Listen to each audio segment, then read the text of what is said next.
Hi, I'm Dan Sanguinetti, And I'm Russell Lee. and this is Film Rhapsody.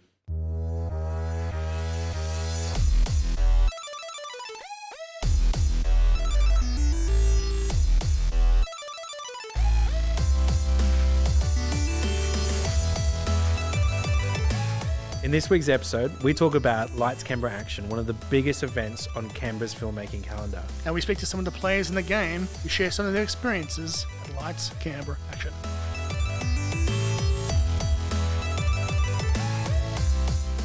Well, we've got a fantastic season ahead of us. One of the things that we learned from producing season one on a regular basis is that when we talk with like-minded individuals, we feel good about ourselves. Like, part of why I started this podcast is to create some sort of therapy as a way to help us deal with the challenges of being content makers and video makers.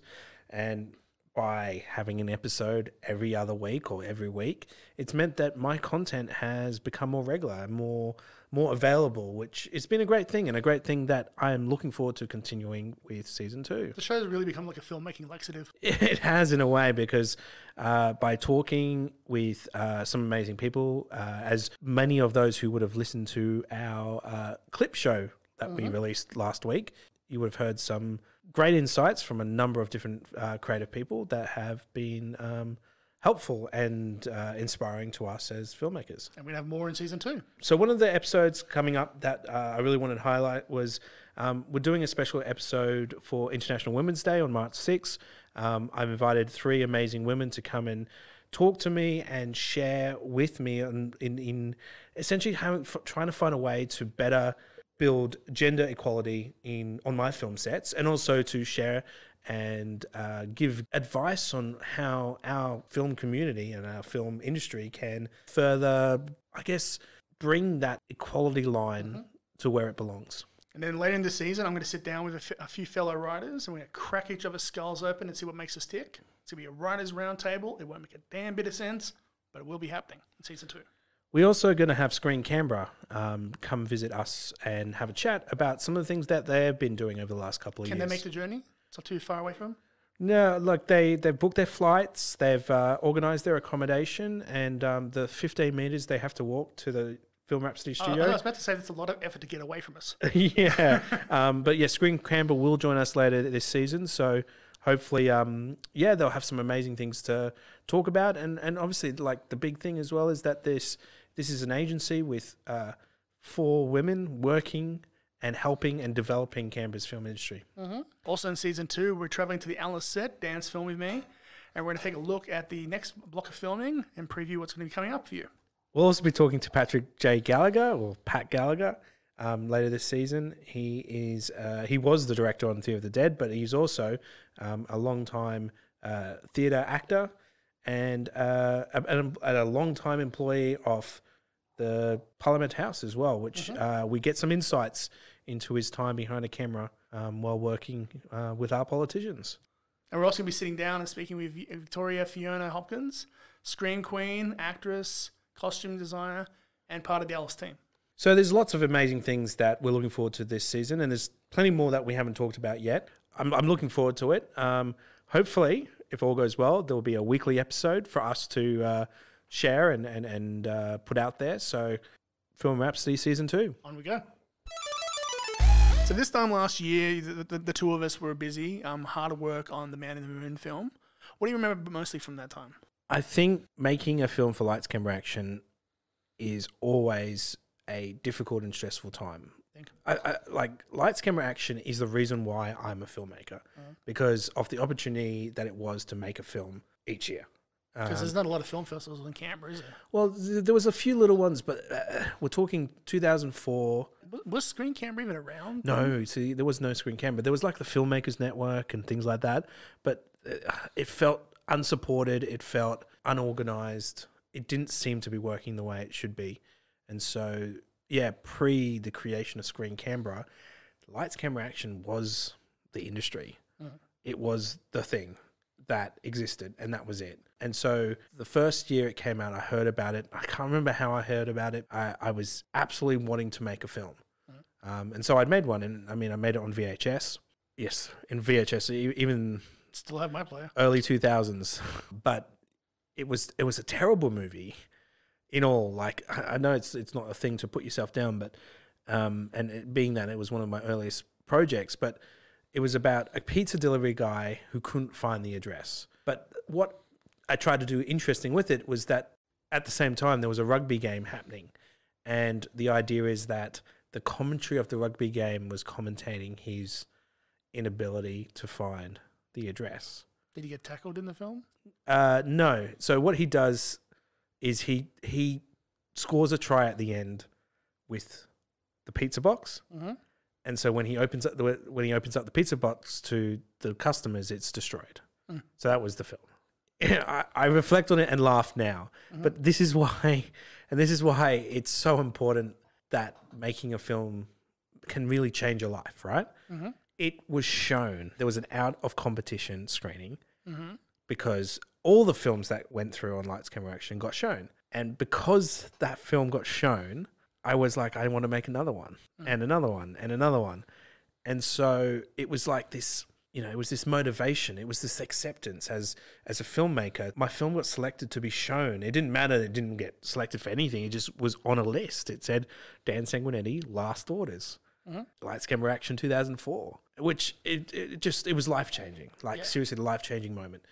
Because the year after, in 2005, I made a film with my filmmaking partner at the time, and it was a post-apocalyptic type film. I mean, I think it was all the rage in the early 2000s to make post-apocalyptic type stories. Thank God we've gone away from apocalypse. Yeah, and it made it into the top 12, and that was Epitaph, and that's one of the things that Marisa mentioned when we talked to her in last season. That was the film she really liked. She liked the visual at the end where there was all the people of Canberra dead in Grima Place. Like, we shut down Grima Place without permission. So then last year, I kind of brought it all, I guess, full circle in a way, and made the decision that I would be officially making my last Lights Camera Action film, so I could move on to other things, to be able to free myself up to be sharing what I can with other people. And as a swan song, I guess Man in the Moon is something you couldn't have possibly imagined something better. That's right. It was a type of film that I don't think I could have made until the point I was in my career as a filmmaker, because I wanted to tell something that had much deeper meaning and had layers built upon layers. Like, it wasn't just a straight story about, some of my other films, there was about a guitar player who lost a love and things like that. But that was supposed to start out as a El Mariachi parody or El Mariachi style film with guns and explosions and things like that. And because I just ran out of time, it ended up being this love letter to Canberra, but it didn't have much deeper meaning to it. It didn't have much of a plot. The story of Man in the Moon, I wanted to tell something about connecting with parents or connecting with a father that wasn't there, and an innocence that was lost, and an innocence that we probably still have when it comes to reaching for the stars and reaching for our futures. Back in season 1, I talked with Marisa Martin, as you might remember, where we discussed a lot about her founding Lights Camera Action and also what makes a great Lights Camera Action film. Not everything made the episode that time, so here is some exclusive deleted clips from my chat with Marisa Martin. Why did you start Lights Camera Action? I don't think I've ever asked you that. For the years that that we've been in the industry together, I've never asked you that. Why did you start it?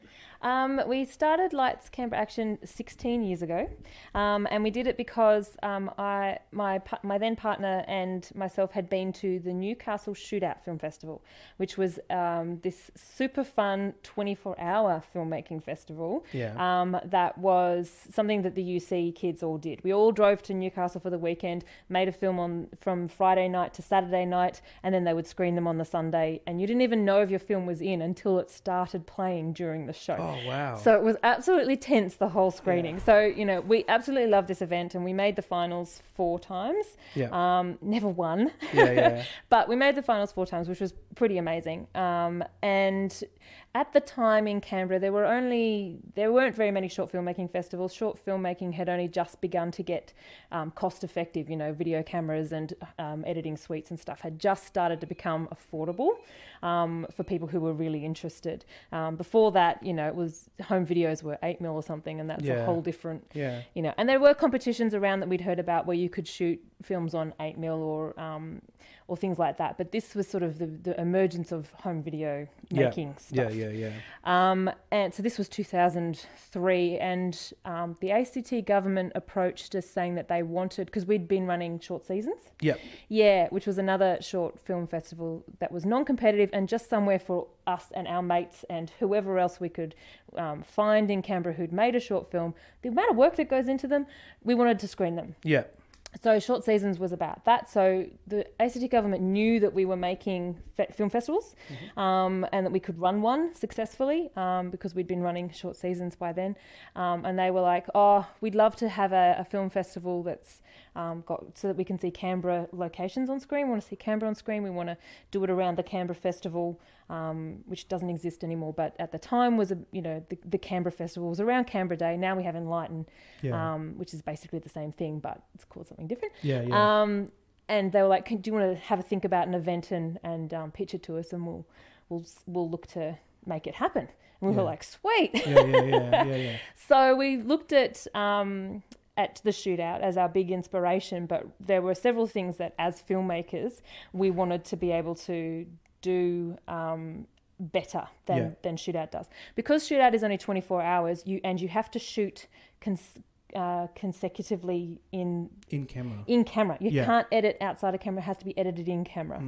And so you have to shoot every shot consecutively and line it up, and it was a really awful way to make a film. So the first thing we thought we'd add was editing. So you're allowed to edit. And more time, 10 days. And the reason it's 10 days is so that you've got 2 weekends. Nice. So that you've got a weekend to shoot and a weekend to edit, so that if you've got a job or school or something, you can still make a film. To make it as accessible as possible for everybody. It had to have Canberra items so that Canberra is on screen. So that's where the 10 items came from. And we thought it's a bit like a scavenger hunt. You've got to learn about Canberra. We tied all the items into themes and into Canberra's history, so that because my father is a heritage architect. So my childhood was spent going to heritage locations and learning history as I went. So I think that has instilled in me a love of history. And so we were like, we'll put Canberra things in and tell the history of those items, and hopefully show people a side of Canberra they haven't thought of or haven't seen or didn't know about. And so that's where those early items kind of came from. These days, we do a little bit of that. And we also do a bit of freeing up for people, because 10 locations is actually quite onerous on the filmmakers.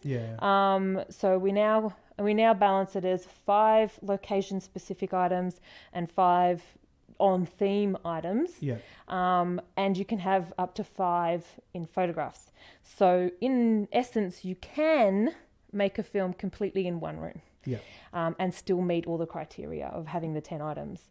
And I wanted to do that because as a filmmaker, I know how annoying it is to have to run around and shoot locations. So again, so there are bits and pieces of the festival that as filmmakers, we kind of went, okay, let's make this a bit better. Let's make that a bit better. And then we ran it so the ACT government pays for it.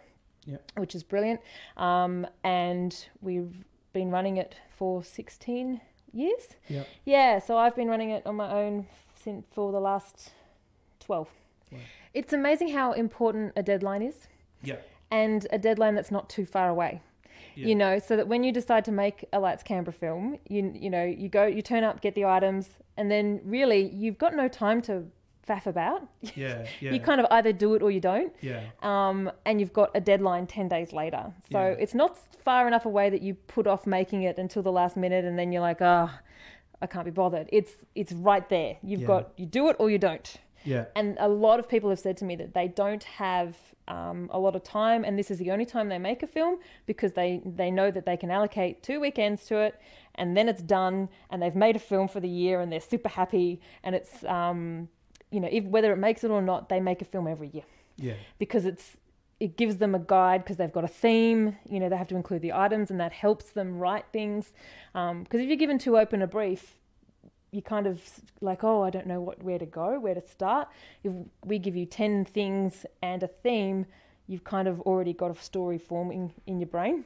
Yeah. So I think that it's just the way it's constructed, in that just a fluke, really. That means that people respond to it really positively, and really enables them to focus for not too long, but long enough to do something decent.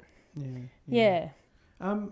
How many films get made each year? Like, is it a consistent amount, or is it? No, it's been growing for years, which is really good. It goes down every time it rains. Right. So there was one year where it poured for the whole week, and we had our lowest number of entries that year. And that's just because it's much harder and people give up, which is fair enough. I wouldn't want to be out in the rain shooting. But it's about 30 to 40 teams. Yeah. You know, started, I think the first year was 25 teams, and it's you know, grown and grown and grown, and one year we had 55 teams finish, and then from then it's been, you know, up and down depending on weather. Yeah, okay. So weather makes sense, being that the locations and things. Yeah. Yeah, okay. And out of all those films, what are some of the films that have really stood out to you, and why? I really want to understand what, from your perspective as somebody, you know, I know you're not on the judging panel, so you don't have like decision making on that, but you see, I'm assuming you see all the films every year. Yep. And so what I want to get to an understanding is what makes a great film, what makes a great short film, and how you know, filmmakers can learn from watching films that are from previous years. Yeah. Well, it starts with, you've got to be basically technically competent. You know, you've got to be able to see it and hear it. Yeah. They're the basic things, because every now and then we'll get a film where the audio is so bad you can't hear the dialogue, and if the audience can't understand what's going on, that's a big problem. But that's sort of the basic level, to be honest. As long as you can see it and hear it, then it comes completely down to story and characters. You know, beyond that, beautiful cinematography and, you know, fabulous editing and really good writing, they all help, obviously. But if the story isn't there, the judges won't connect. Because as you say, I don't judge at all, but I sit there sometimes difficultly, very quietly. I sit there and I watch all the films with the judging panel. So I hear them talk, and I write up notes for any filmmaker who wants feedback. I write up the conversation that I heard and the notes that they make, and because I want to help people improve. For me, feedback is so important, and that's a big part of what I do as the festival director, is listen, take notes, synthesize it for people. But yeah, so story. It's about connecting with characters that you recognise, or that you either in yourself or in other people, and following them on a journey that's then satisfying. As you know, Sanguinary Media have been providing workshops for a number of years now, and the idea behind them is to give opportunity to emerging filmmakers to give themselves a guided exploration of a film production. So part of what we try and focus on is about getting the story right and getting a story that works, and then going through the process of actually producing that film. So, you know, and it isn't like a textbook here, page 1, turn the page, now page 2, and all that sort of thing. We just throw ourselves into it. What do we need to make a film happen? We need actors, we need crew, we need equipment, we need to have storyboards, we need to have shot lists and all that sort of thing, and we just get it all done, and then we go off and shoot it. Just learn by doing. And then, you know, and then obviously we go as far as the editing and delivering. So it's the full gamut of filmmaking, all done very quickly as the available time that we have. Part of the vision that I was hoping to give to the Canberra film community is to actually give some direction on how to make a Lights Canberra Action film, and that's sort of where we're at the moment. So the first few people I talked with are the filmmaking workshop attendees, so the filmmakers who are part of that.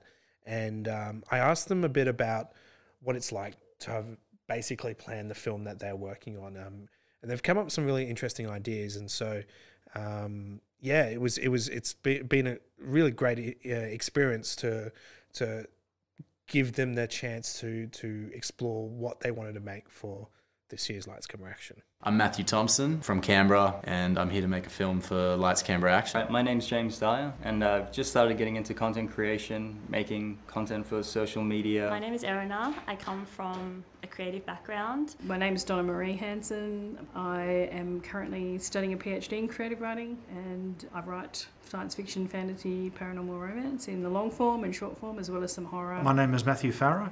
I've had 5 novels published. My 6th is currently in edits. The theme for this year's Lights Canberra Action is planted, and coming off that we wanted to come up with something relevant. I thought about how over the New Year's period I was unable to contact my family through the bushfires. So that sort of sprouted the idea that we have now. So this is a family drama about a mother and a son, and them being separated due to the fires, and a story about how you should always appreciate what you have while you have it. The story takes place with a character. He's a young man. He's having an argument with his mum. He leaves home and the bushfires come through. Our film is about a cat lover who's very shy, and he accidentally tags himself with an enhanced cat tagger, causing him to develop certain behaviours. But with that, it also enables him to come out of his shell more. It's interesting because the way the story evolved from, just the idea of someone being implanted with a microchip and trying to work the story around that. So to fit around the theme of Lights Camera Action, we wanted to make something original. I guess the idea of implanting someone with a chip that makes them behave like a cat. But I think what's familiar about it is, cat behaviours. Like there's a lot of cat videos and people behaving like cat memes, and it's sort of bringing that together in a sort of new sort of way of, the shy, nerdy guy ends up being a bit more confident because he's taken on some cat behaviours. Friday evening, we find out there are going to be 10 objects, so things or places, sounds, whatever, that we have to incorporate to meet the terms of the competition. And then, so once we have those and can find places for them in the story, then at that point we're ready to start shooting. We're hoping to start filming next weekend. Friday the 21st, we've got a party scene that we're going to film at. Then Saturday we're hoping to secure a booking at a property to film on. We've got hopefully one child actor coming in, an actor playing a mother. We're trying to get into contact with the RFS to get firefighters and a fire truck in one of our shots, so fingers crossed that all works out. I mean, it might not, but we're doing our best. I think the thing I've learned the most is collaboration and working with other people, and especially when you're writing something, because you're used to writing, I guess, just for yourself, and then having to share your ideas with other people. I found that can be challenging, but also really rewarding because other people have such great ideas as well, and just incorporating that into your story. Oh, definitely distilling an idea. So we went through premise, theme, plot, and log lines, and just workshopping an idea, putting it through. It was almost like putting it through a sieve and then seeing what came out the other end. And it was really at the start, it highlighted a lot of plot holes that we had. And then in the end, what we ended up with was something much, much stronger. Yeah. I've always liked film, so I've always wanted to do filmmaking, and I've done little bits of filmmaking before. But this is because it's from beginning to end, I wanted to really learn the whole process of film. I've got all these stories, and I just want to get them out there. And I feel like there's something that I need to say, and I don't want them to die. That's the other part of it, There's just something about, even if it can, when I'm editing, even if it takes 4 hours for 10 seconds of footage, watching that play back, watching it flow properly, it's just very rewarding to me. It's fun. It's something I came to quite late. I've been doing prose writing for many years. I've had several novels and a lot of short fiction published. I have no idea where this will go, if it will go anywhere, but it's right from the end of the first workshop that we did, we were talking about what we would do when we came back to do another one. It's It's great fun. It's exhilarating. It's turning out to be quite addictive. When you're out filming your Lights Camera Action films, you tend to find other filmmakers around filming their films as well. And so one of the things that I thought would be really great is actually to talk to some of these filmmakers and get an understanding what it's like to make their film. First, I bumped into Brendan Kelly, who is an actor and filmmaker, and I came to a very odd moment where there was a bit of a party scene in a park, and what I saw was one of his actors getting very comfortable with a plant. So it's a bit of a new thing for us, like a huge twist at the end. And I'm hoping no one's going to see it coming. Yep. Because it's trying to make it so out there that you just would never see it coming, and there's no hints of that coming out. One of the people isn't a person by the end of our film. Yeah. And it's sort of a homage to a famous film that hopefully also people won't see coming. Okay. But yeah, I think that's all I can say to keep the secret. What's it like making a Lights Camera Action film? It's very exciting. It's actually really like that sort of that hunt. What is it? You're hunting for scavenger hunt, exactly.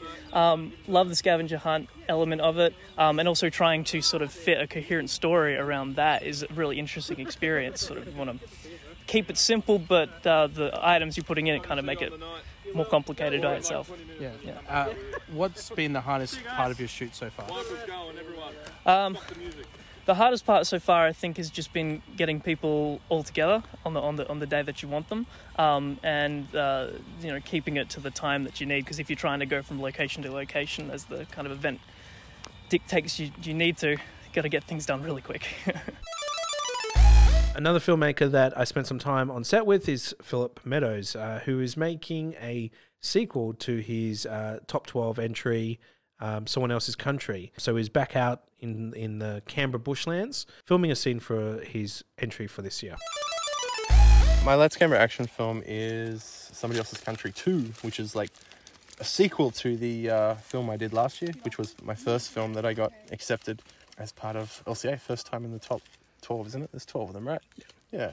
It's something I've been wanting to do for a long time as a feature film, but obviously I can't do it with budget. You need a big budget for a feature film, so start small, and I'm going to try and keep doing this one episodal for as long as I can. The story comes around the idea of not being able to do a big humongous western with horses and carriages and all that sort of stuff that I would like to do, because it's based off a book called Smokey the Outlaws of the Kimberley, Smokey the Bandit, which is one of my favourite books. So it's a similar sort of context to that in Australian law. And I just decided if you take away the horses and you take away cars, because it's apocalyptic future and everyone's running out to get everyone, and anyone with a car could be heard from miles away, so you make yourself a target.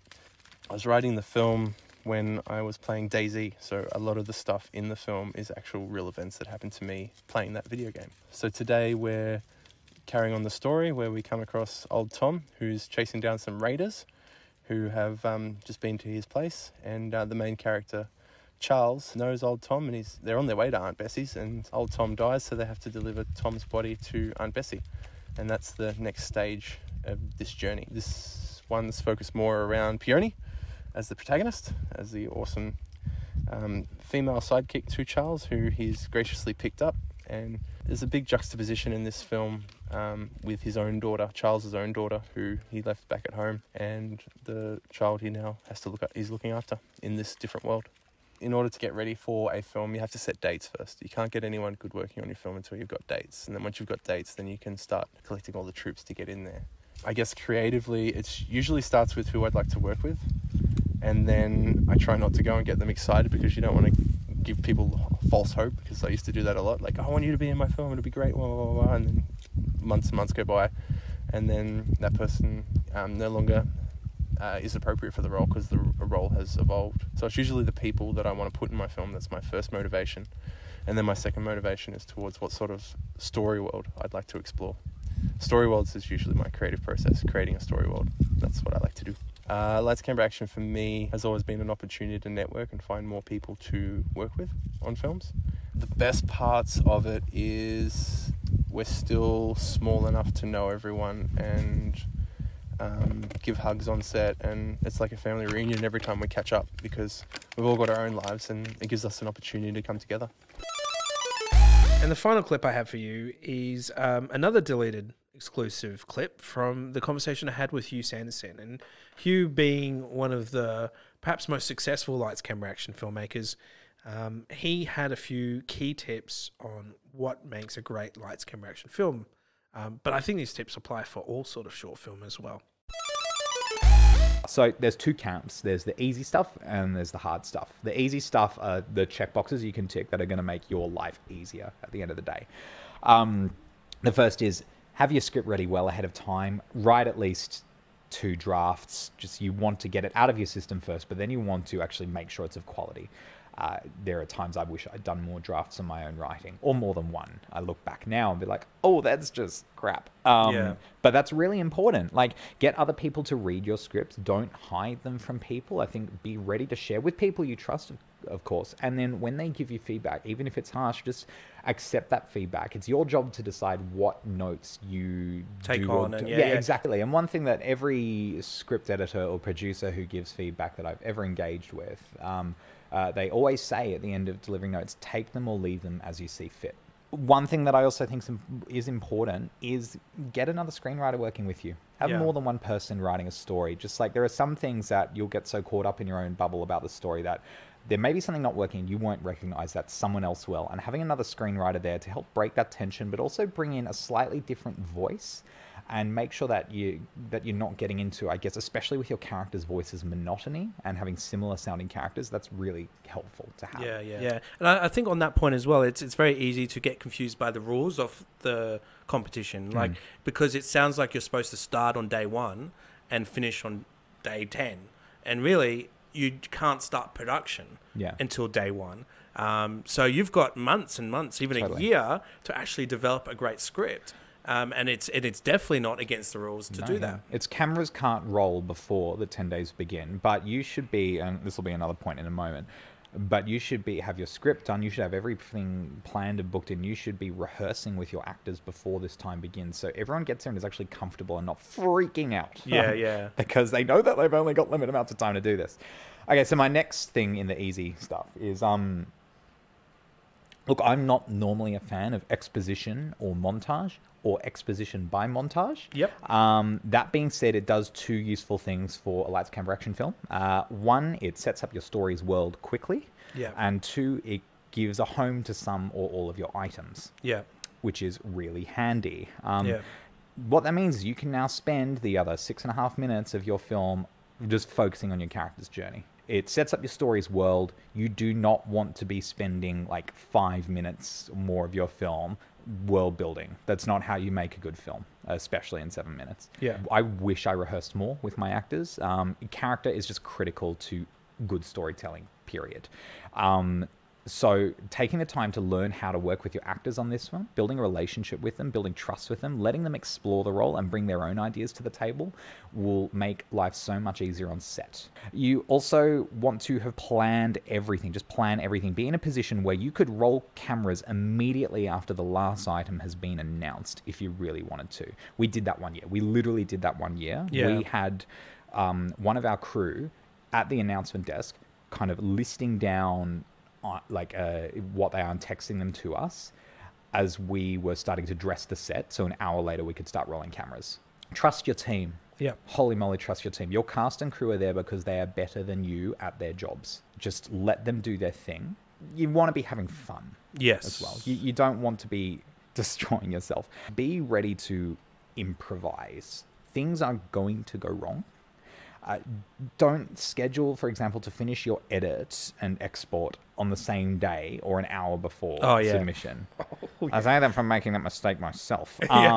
You will need extra time up your sleeve. You will need flexibility up your sleeve. And flexibility doesn't necessarily mean always having a backup option, but being in a state where you're not so locked onto your vision that you are prepared to make sacrifices for the sake of getting the film made. And sometimes you'll be surprised by how much better the film will become when you're thrown a curveball. But it's just something to be ready for, especially if you're producing or directing. I think the most important job of the director is to lead a team. and rally them around your vision so they share that same vision and all feed into the same thing. And you've got to be ready to be able to lead that team through the difficult times as well.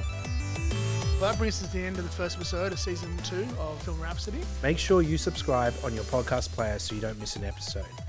And also, you can support this podcast by becoming a patron. And you can find us on patreon.com/Sanguinetti Media. I'm Dan Sanguinetti. I'm Russell Lee. And this has been Film Rhapsody. Film Rhapsody is produced by Russell Lee and Dan Sanguinetti for Sanguinetti Media. Find our home at sanguinettimedia.com.au. Let's record that again.